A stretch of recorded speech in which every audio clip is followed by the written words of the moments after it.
outing at the park. He is happy to see the fountain.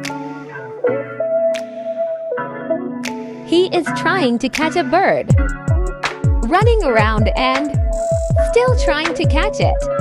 He's surprised by a flying bird. He is enjoying the moments. He wants to throw in the garbage. He saw the bubble maker. He loves the bubbles. He is so happy.